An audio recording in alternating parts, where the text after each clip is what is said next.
자, 계속해서 강의를 시작하겠습니다.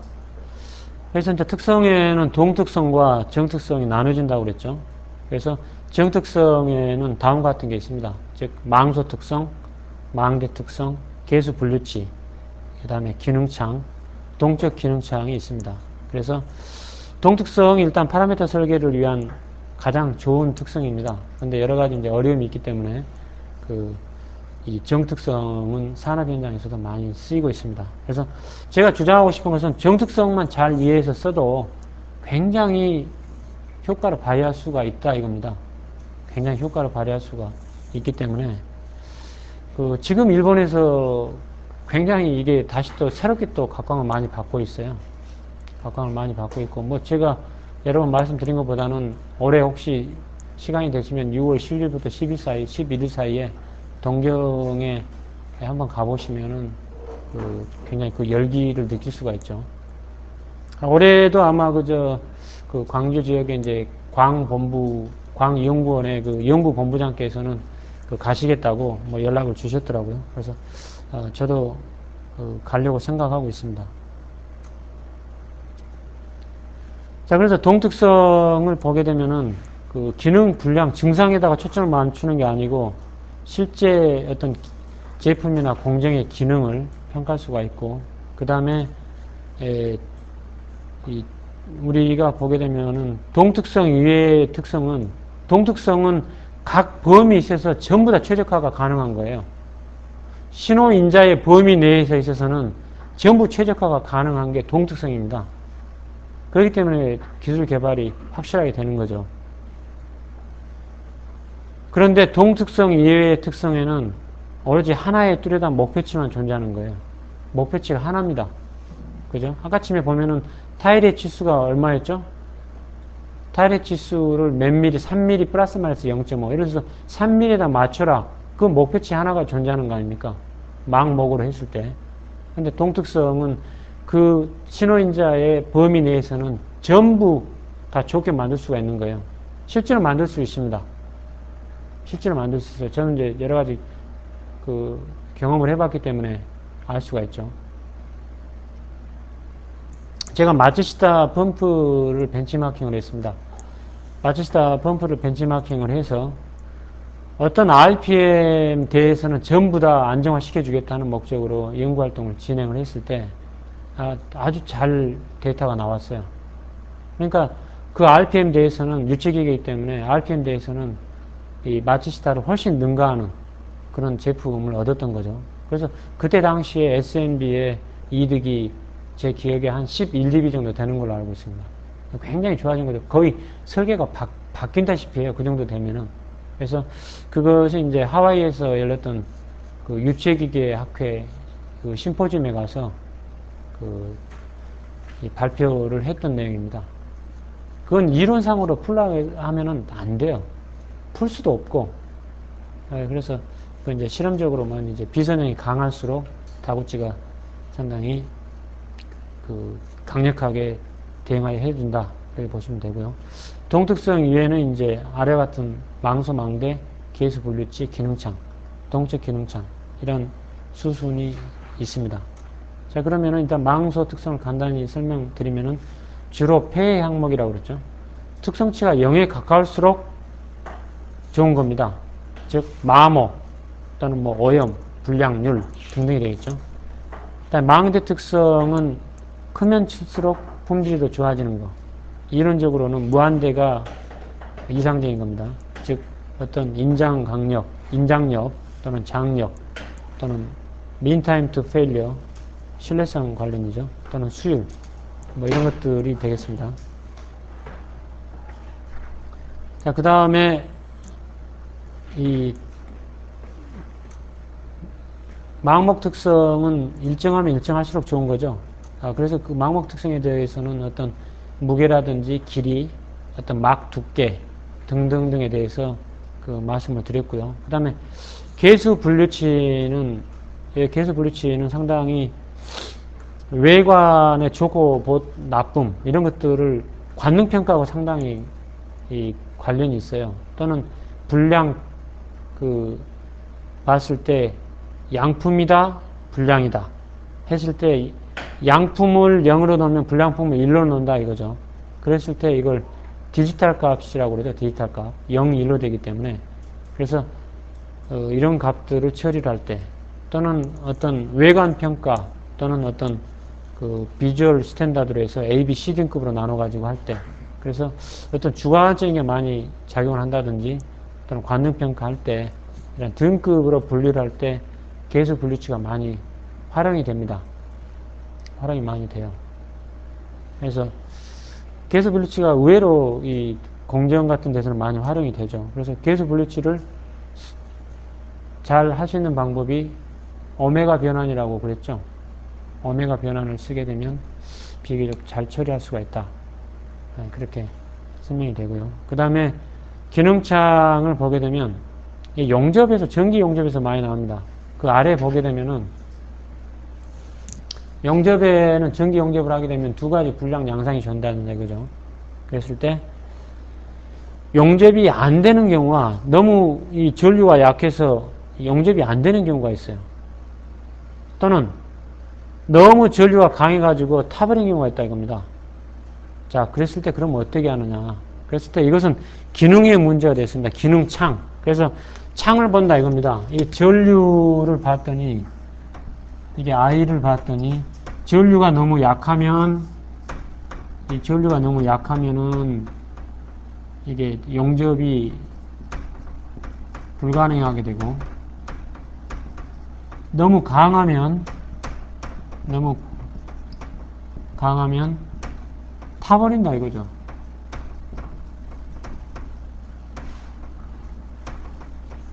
그래서 용접의 기능이 뭐냐 어디냐 그러면은 이 사이가 윈도우라 이겁니다. 용접의 기능을 할 수 있는 기능창이라고 이거 보는 거예요.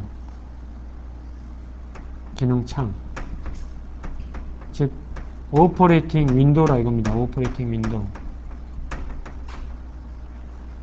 오퍼레이팅 윈도우다. 자, 그럼 이걸 해결해 주려면 어떻게 해야 되느냐? 기능창을 넓혀줘야 된다입니다. 이 기능창 자체를 아래쪽은 아래쪽으로 더 보내고 위쪽은 위쪽으로 더 보내게 되면 이 기능창이 넓어지게 되잖아요. 이 기능을 할 수 있는 창을 넓게 해준다 이겁니다. 그랬을 때 이런 오퍼레이팅 윈도우법을 사용한다 이겁니다. 오퍼레이팅 윈도우법을.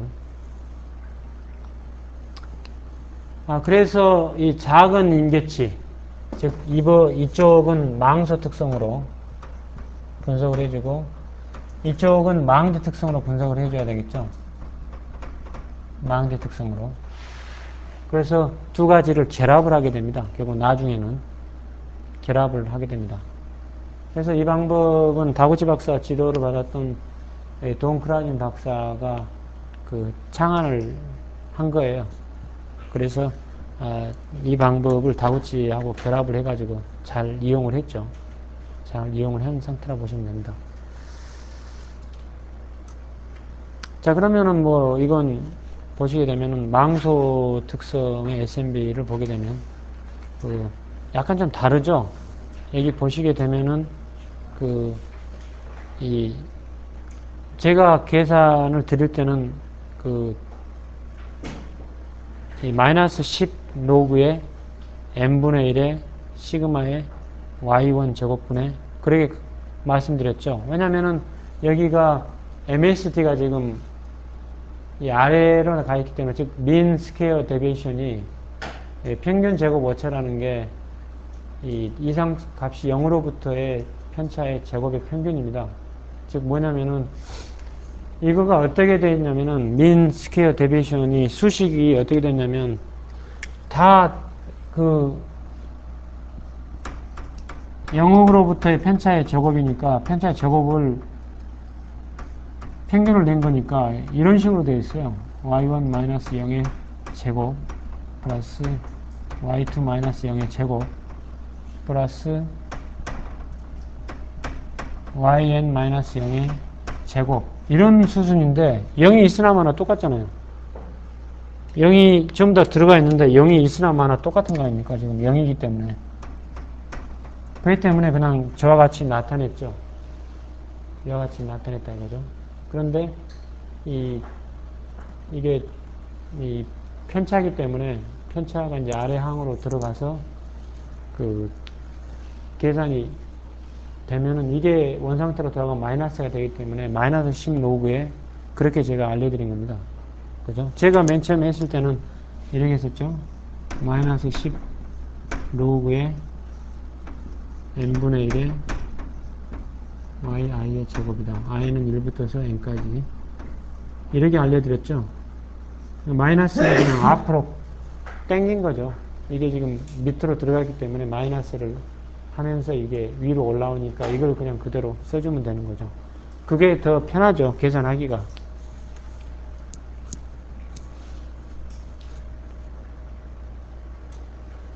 자, 그러면은 사출 후의 수축률 감소다. 아마 이거를 이용할 수도 있겠죠. 사출이 만약에 된다면. 그죠? 자, 프로젝트 보면은, 서모플라스틱 스피도메타 케이블 케이싱에 사출 후 수축률을 감소시키는 것이 프로젝트 목표입니다.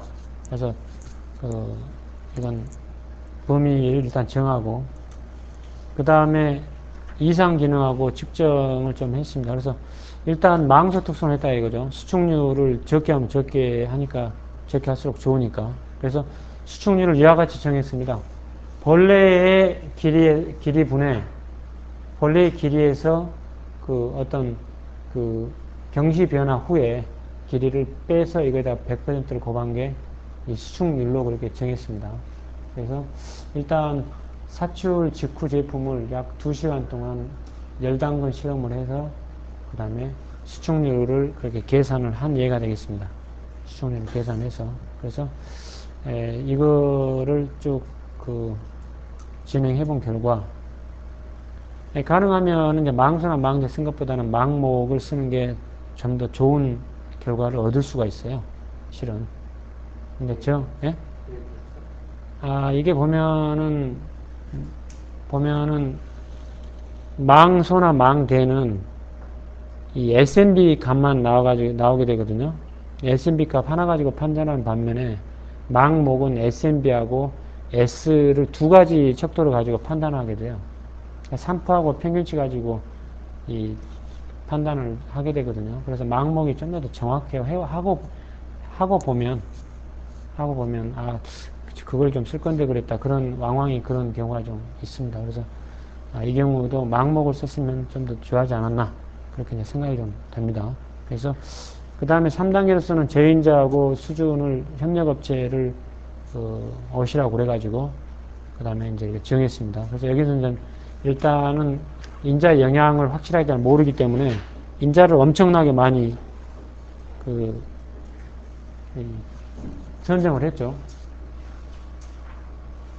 15개입니다. 15개. 그래서 이게 15개니까 적어도 L16 이상 실험을 하겠구나. 일단 감이 오죠. 이거 굉장히 많구나. 자, 그 다음에 노이즈 전략을 수립을 해야 되는데, 일단 샘플 간 변동이 심하기 때문에 샘플 간 변동을 일단 측정을 하되, 매 실험당 4개의 케이싱을 제작을 했습니다. 4개. 즉, 1, 2, 3, 4를 하고, 이것은 한 다음에 2시간 이후에, 열담금 이후에 이 수축률을 쟀다 이거죠. 수축률을 쟀다 이거죠. 4개의 캐싱 제작 후에. 그래서 이제 그렇게 진행을 했고요. 그래서 이와 같은 직결별표가 되겠죠. 이와 같은 직결별표가 일단 4개의 캐싱에서 나온 것들을 케이블을 측정을 해가지고 SMB를 계산을 한 게 되겠습니다. 그래서 4개 데이터가 있으면 금방 계산이 되시겠죠? 좀 더 여러분들이 진행이 되면 암산으로도 잘 됩니다. 암산으로도. 근데 지금 이제 암산은 좀 어렵겠죠. 저도 좀 암산은 안 되고. 그래서 이 보면은 이와 같이 수축률을 주어졌으면 이것을 SMB로 바꿨습니다. 수축률이 주어져서 SMB로 바꾸게 되면 계산 예가 되겠습니다. 계산 예. 앞에 1행에 대한 SMB 계산을 해보니까 6.26dB가 나왔습니다. 6.26dB. 그래서 그것들을 엑셀을 이용했다면은 전체를 드래그를 쭉 하면은 이와 같은 최종 실험 데이터가 구해지겠죠. 실험 데이터가 구해지고 이것들을 반응표를 구한 겁니다. 반응 그래프를 구한 거고. 자, 그러면은 여기에서 제일 큰 인자가 어떤 겁니까?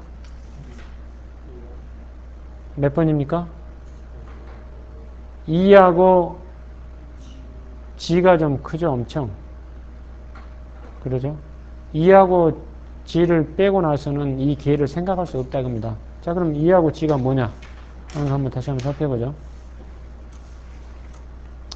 자, 2하고 G가 뭐냐면은 와이어 블레이드 타입이다. 그 다음에 와이어 직경이다. 이것들을 잘 조절해야 된다는 말입니다. 결론은. 자, 그 다음에 최적 조건 고를 수 있겠죠? 최적 조건은 기울기가 급한 것들부터 고르기 때문에 최적 조건을 고른 다음에 그걸 바탕으로 해서 추정치를 구하고, 그죠? 추정치를 구하고, 그 다음에 그것들을 다시 한번 확인 실험을 해보면 되겠죠? 수술은 그렇습니다. 여러 번 말씀드렸다시피 확인 실험을 해본 겁니다. 현행 조건을 사용하는 확인 실험도 해보고 최적 조건을 해봤더니 이득이 나와서 결국은 이게 어떻다? 재현이 된다 안 된다 그걸 판단할 수가 있겠죠. 재현이 됐습니다. 결과적으로는 재현이 돼서 이거 보게 되면은 사출 후에 수축률이 상당히 이렇게 펑퍼짐한 이렇게 넓게 분포되는 것들이, 즉 여기서는 이제 이 표준 편차도 크고 이 평균값 자체가 좀 컸죠. 그랬던 것들이 이 프레이터를 끝내고 나니까 상당히 첨도가 높아지면서 많이 죽은 거죠. 표준 편차가 약 20분의 1로 죽은 거죠. 그죠? 그래서 굉장히 성공적인 실험을 하게 됐다. 평균으로 옮긴다고 되어 있잖아요. 네? 평균을 나중에 샘플 정도 평균을 맞춘다고 되어 있잖아요. 네. 그런 것들은 어떤 거가 그것들은 이제 평균 조정 인자는요, 많이 선택하실 필요는 없고요. 한 2개 정도 인자를 고려를 해가지고, 가장 S 그래프를 보면은 가장 영향이 있는 것들을 조절을 해서 그 수준을 선택해 주면 돼요. 그 수준을 선택해서 최적 조건으로 맞춰주면 된다, 이겁니다.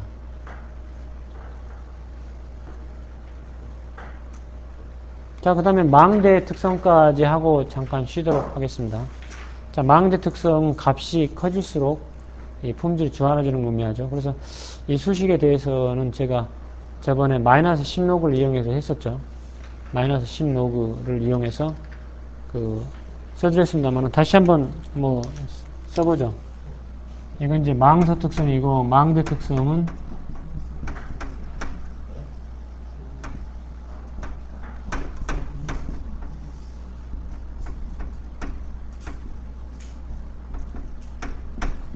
이렇게 계산하는 게 편하다고 그랬죠. 이와 같이 계산하시는 게 편합니다. 저 수식을 쓰시는 게 좀 편하죠. 자, 그래서 이것은 이제 접착 공정을 개발을 했습니다. 접착 공정을. 그래서 인장 강도를 상당히 좀 극대화하는 공정을 개발해야 되겠다. 그래서 마이크로웨이브 오븐용으로 했습니다. 그래서 여러 가지 저인자를 뽑아내고, 자, 이거 보면은 이 직업별표 뭘 쓰실 것 같아요? 우리 최영철님. 이거 보면 직업별표 뭘 쓰실 것 같아요? 본인 같으면 뭘 쓰고 싶다? L12는 좀 무리죠. 무리 데스. L18을 쓰셔야죠. 네. 네, 혼합표 아닙니까? 벌써 2수준하고 3수준이 섞여 있기 때문에 우선 딱 오는 게, 라이터 딱 오는 게, 이건 혼합 직업별표다. 그죠? 네, 쓰셔야 되겠죠.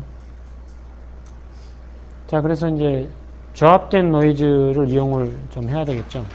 그래서 얇은 두께의 동 또는 두꺼운 두께의 금 했었는데, 얇은 동 전선이란 것은 접착 강도를 작게 하고 일단 두꺼운 금 전선은 접착 강도를 아주 크게 해주는 그런 경향이 있습니다. 그래서 노이즈의 조합 오차인자를 이용을 해서 이와 같은 실험 계획을 세우게 되는 거죠.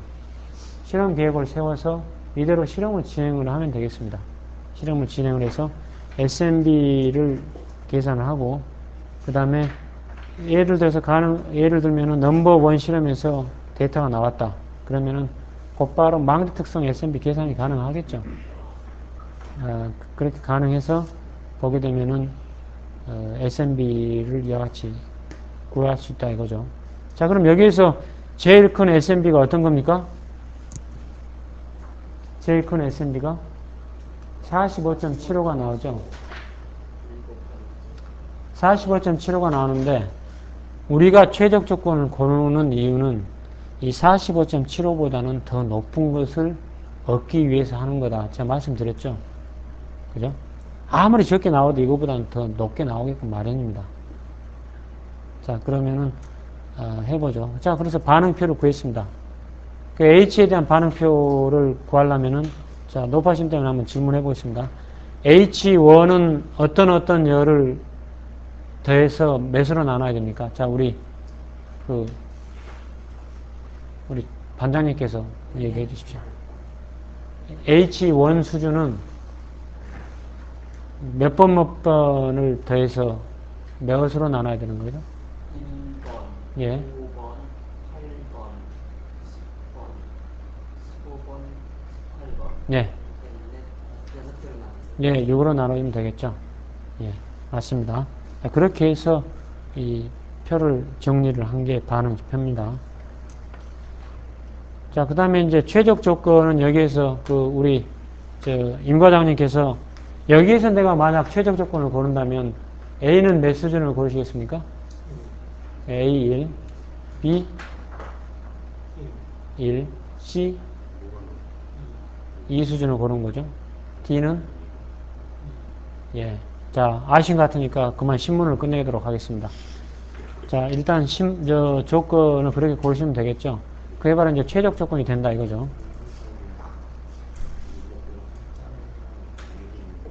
자, 그래서 보게 되면은 이와 같이 하면은 이제 개인을 얻게 될 수가 있는 거죠. 개인. 그런 다음에 그것들에 대해서 만들어 보는 거예요. 만들어 봐가지고 결국 이제 확인 실험을 해봐야 되는 거죠. 확인 실험을 해봐서 그것을 지연성이 있느냐 없느냐 판단까지 하게 나면 이제 끝나는 거죠. 자, 그러면은 잠깐 쉬었다가 다시 또 계수 분류치의 파라미터 설계에 대해서 말씀을 드리도록 하겠습니다. 녹화 종료?